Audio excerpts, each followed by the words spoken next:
All right, we're good. Welcome once again to a new episode of Garrett Parables with your host Marvin and Chris.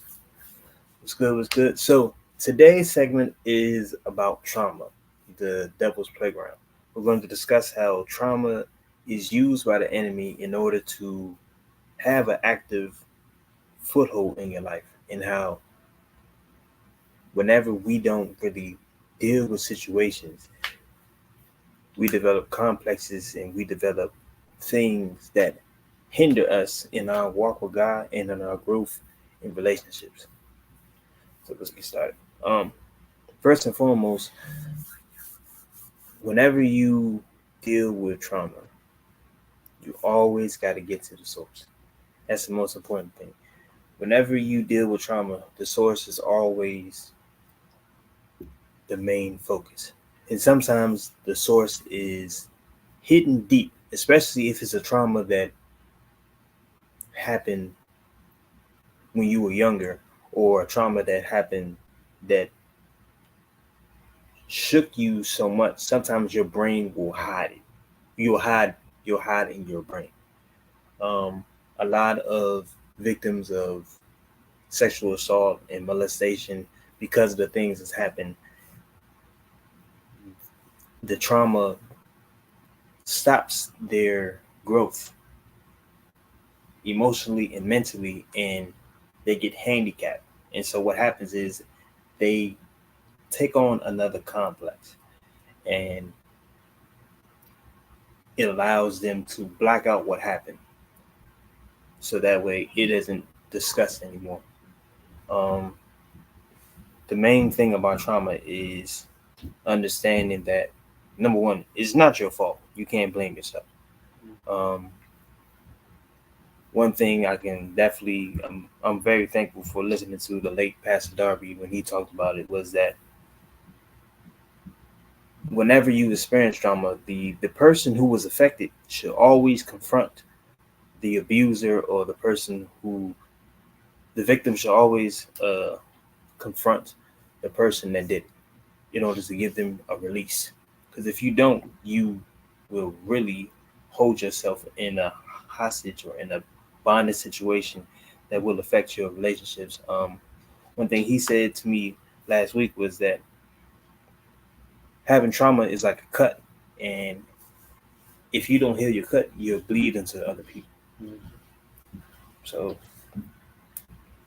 yeah, that's the topic for tonight. Um, what you want to say about it? Um,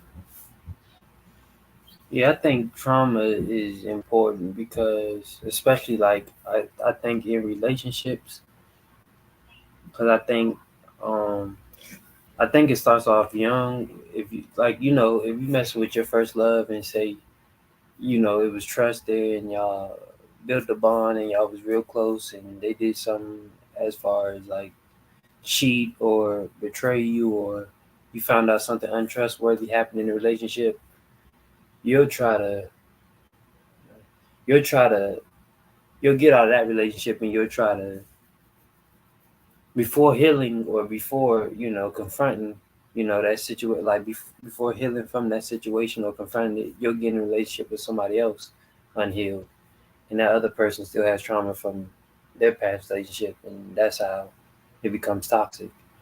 And then then you take instead of or you'll get in a relationship with somebody better, but you're so hurt and you still haven't healed and forgave yourself that you'll bring the problems from your past that another person did to you to them, and you'll mess their life up, or you won't be able to you won't be able to get blessed, or you won't be able to open any more doors because you're still holding on to that hurt from the past.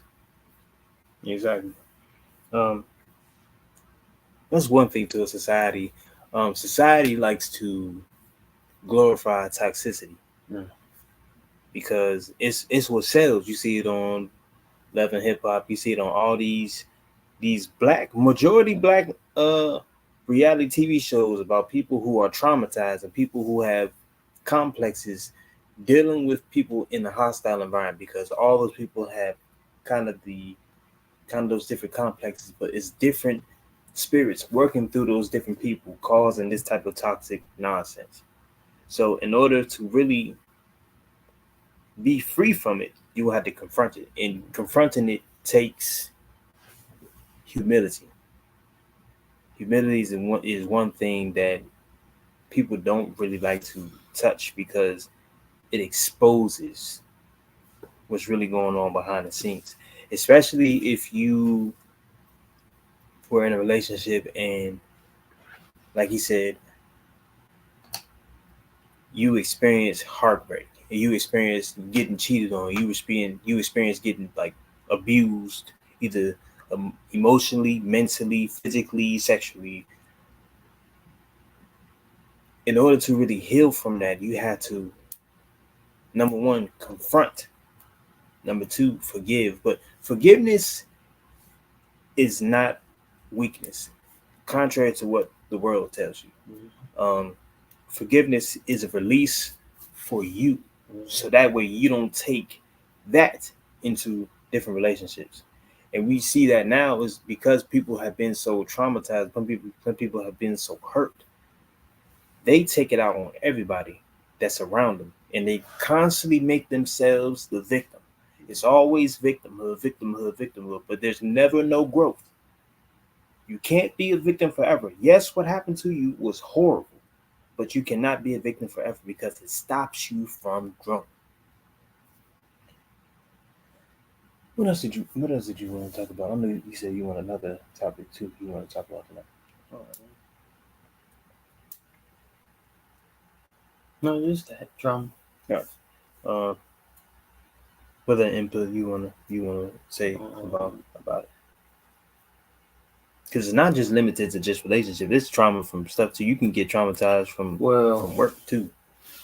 I also say trauma too also can come from like, because I was talking to my mom the other day and she was saying, because I it wasn't really an altercation I had got in at work, but it was just simply the tone of the way a person talked to me, and I almost got out of character because I didn't like the tone they was talking in. But Mm-hmm. and with that, my mom said I got pray and watch it because going through the stuff I went through, like street stuff and encounters with people, you got this like this fight or flight mentality, or like you got your guard up with everything and everybody because you didn't been through, you didn't been in a lot of fights, or you didn't been locked up, or you didn't just been in crazy situations or life or death situations, and that can kind of like, it can give you PTSD, one, and it can put you like, it's trauma though,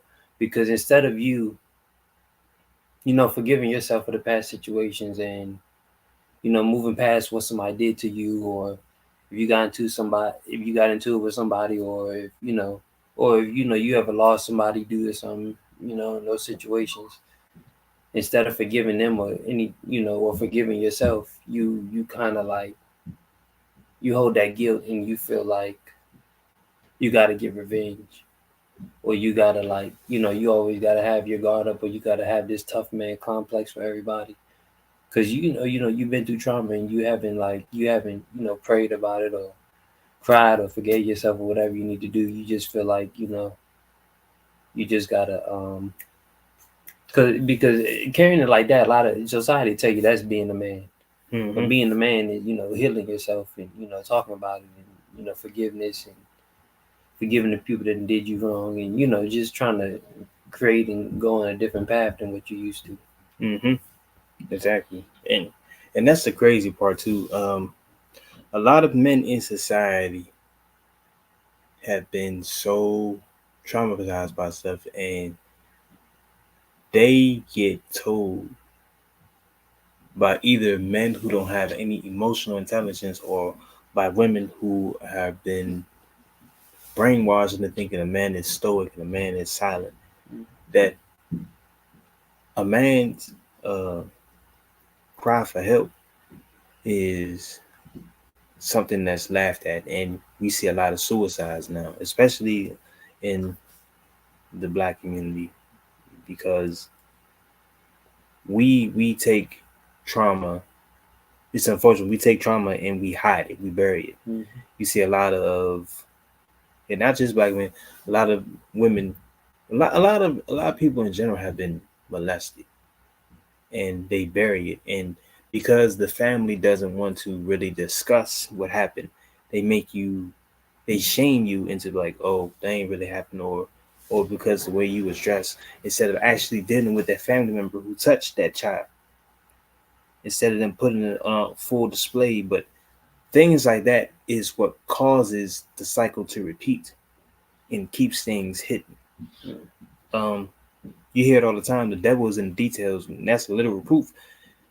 Whenever you really start getting at the layers, that's when you really see the enemy working behind the scenes. That's why you see different personalities, or you see different types of psychosis going on, because it's really people dealing with parts of their mind have been blacked out. One thing I want to, another thing I want to say too.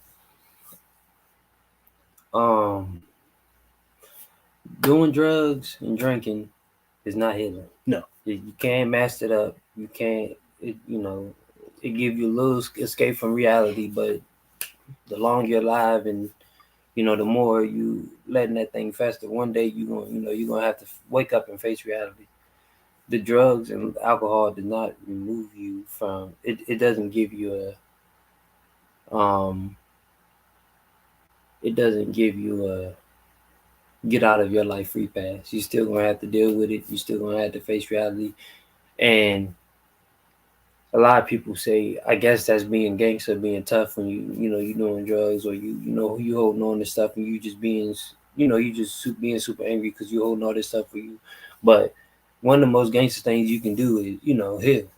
yes, Forgive yourself, forgive people that you wronged, and forgive people that wronged you, and do better with your life, and live a sober life too, because you become a warrior, you become a soldier when you can say you've dealt with the situations. when you confront it. When you confront, yeah, you basically confronting your demons pretty much, instead of living and making friends with them. Now, it's a lot of times in life where you just doing stuff, and it's wrong, but you doing stuff and it's comfortable to you, and you doing it so much without even knowing, because a lot of times it might be times in your life where nobody ain't telling you, oh, this wrong, or you ain't supposed to be doing that, or you don't, you're not spiritual, so you don't know what you're doing. What's the root behind what you're doing. But I think, like, if you got somebody that's close to you, they know what's going on, they tell you that, or you feel like God is talking to you, he telling you, he's like giving you wisdom about the root behind the sin or the stuff that you're doing.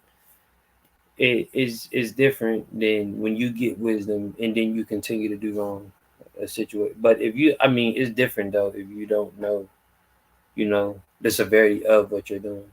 Mm-hmm. But I would say when you get wisdom about it, it's smart to move in a different way.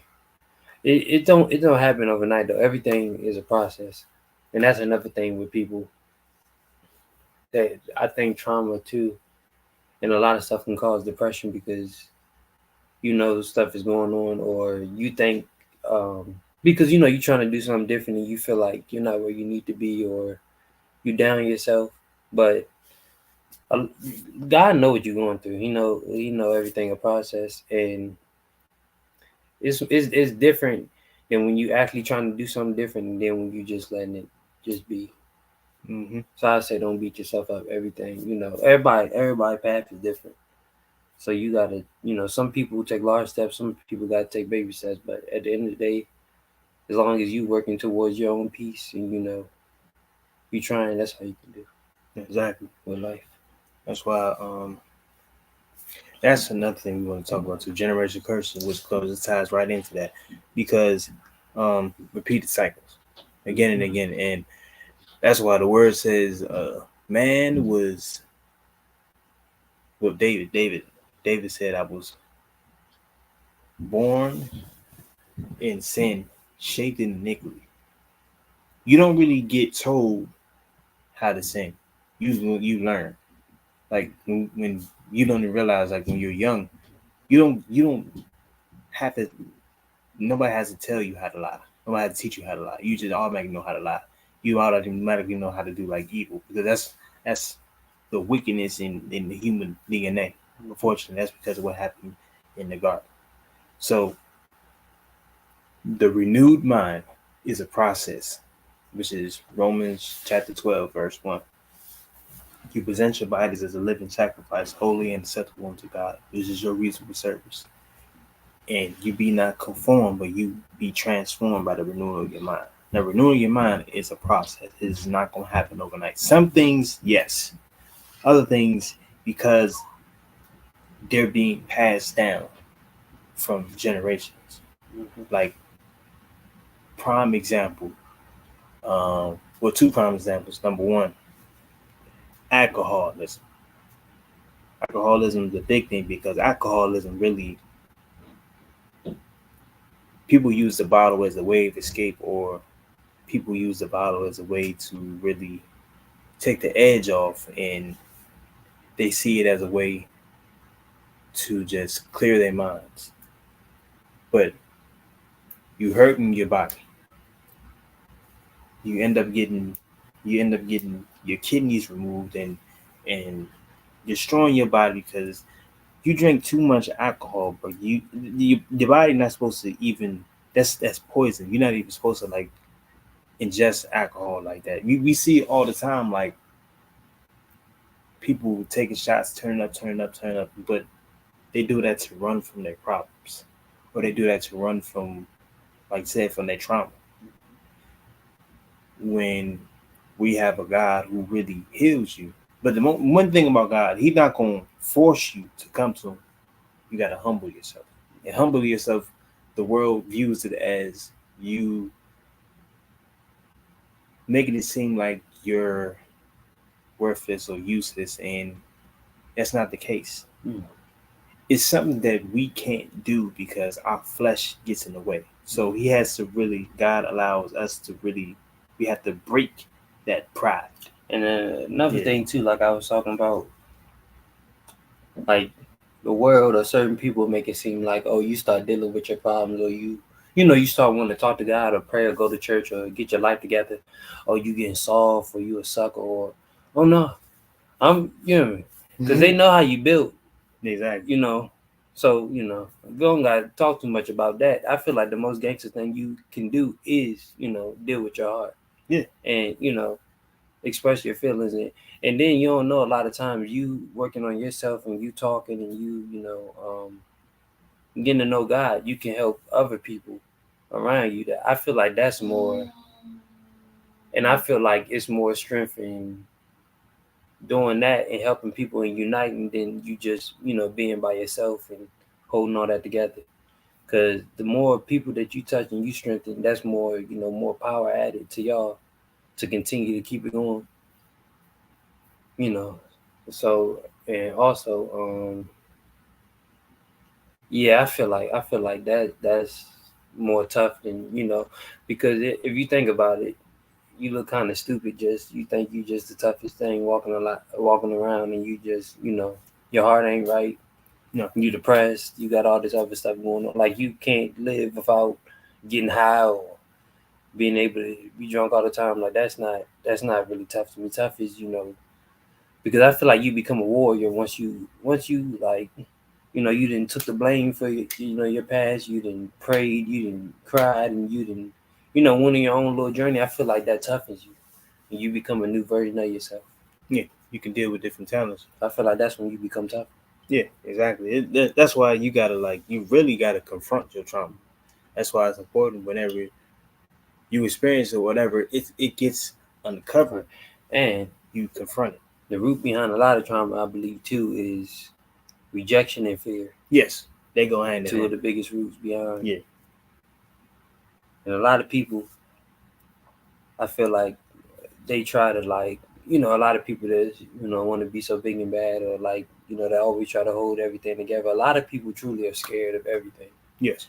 And they'll try to put on this complex, they're so fearless, or those a lot of times. I mean, well, a lot of times, a lot of them people are, but a lot of times them are the people it can just be the slightest situation, or you try to get them to confront stuff or something like that, and they're afraid because they don't know what to do.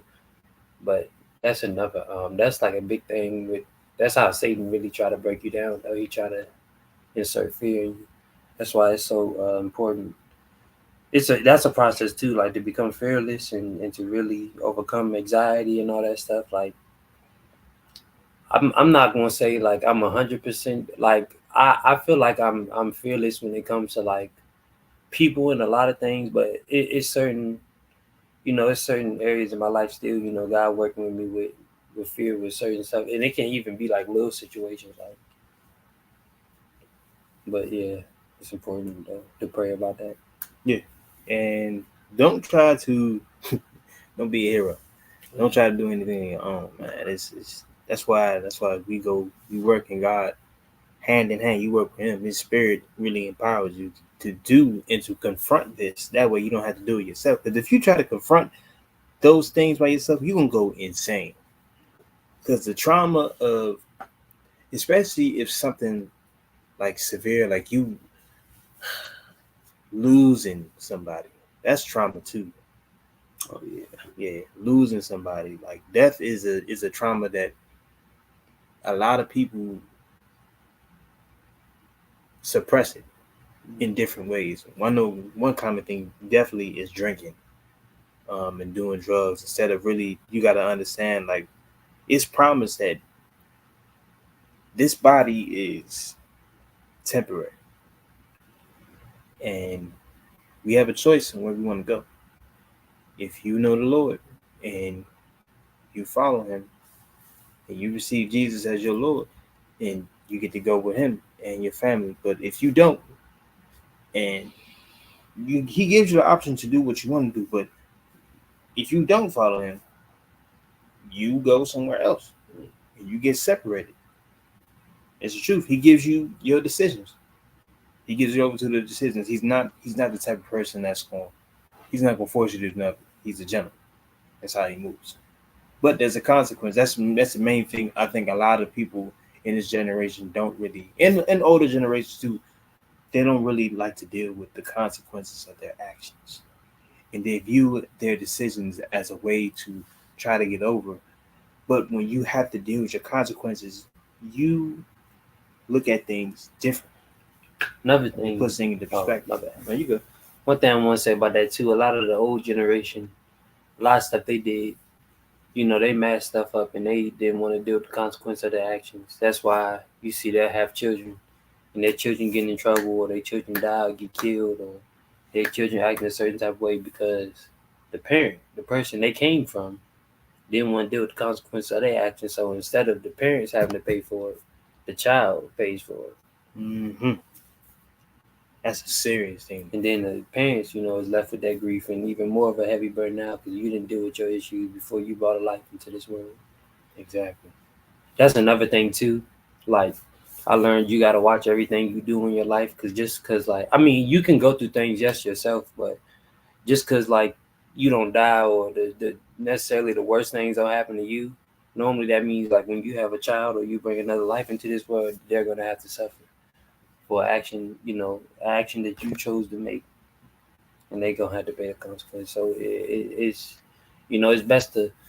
I mean, we gonna mess up in life. We gonna do wrong. We were born in sinful nature. It is what it is. But you humbling yourself truly out of the sincerity out of your heart, repenting, yes, and trying to move, from what you doing and used to, you know, that's a big step, especially before you bring another life into this world. exactly.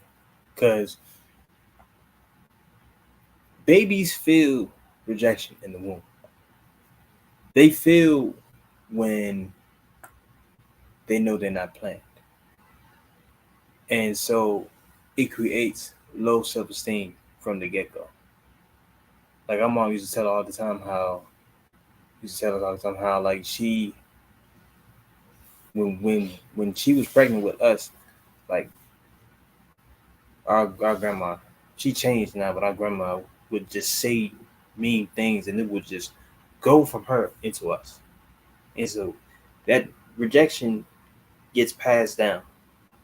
And so what you really have to do, you have to like really you have to speak over yourself constantly. You have to battle those words. and you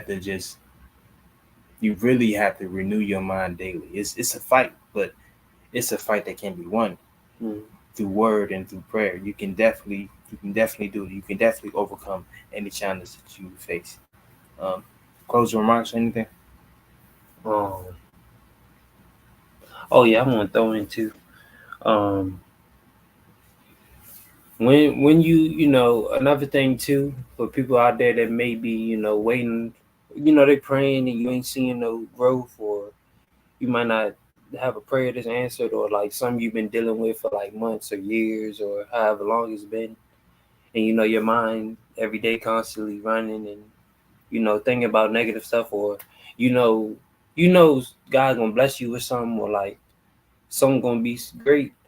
One thing I know before is certain thing. One thing I learned: certain blessings, it takes so long, or you feel like it's taking so long to get to it.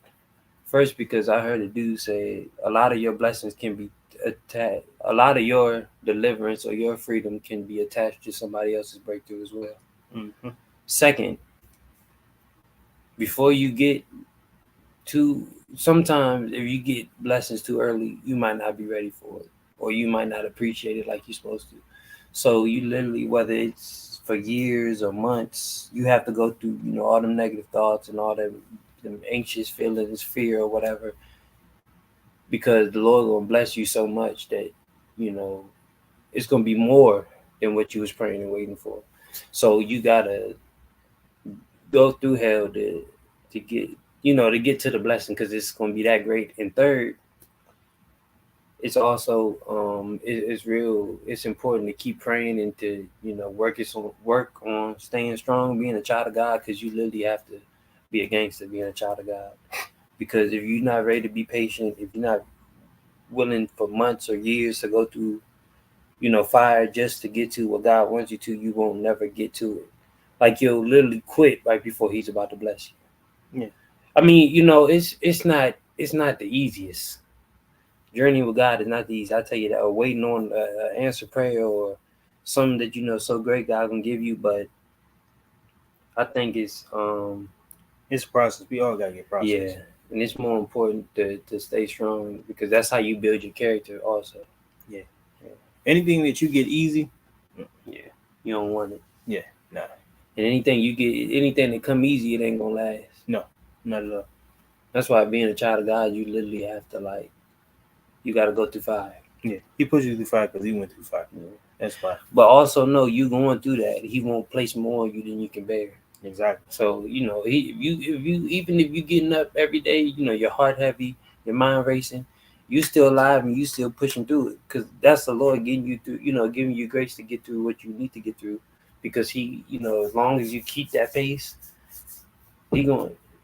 That's then you're gonna find your peace. Then you're gonna know doors open up. So you just gotta stay down through the process. Exactly. All right, then, y'all. This is another episode of Ghetto Parables. We're gonna see y'all next week with another topic. Love y'all. Peace.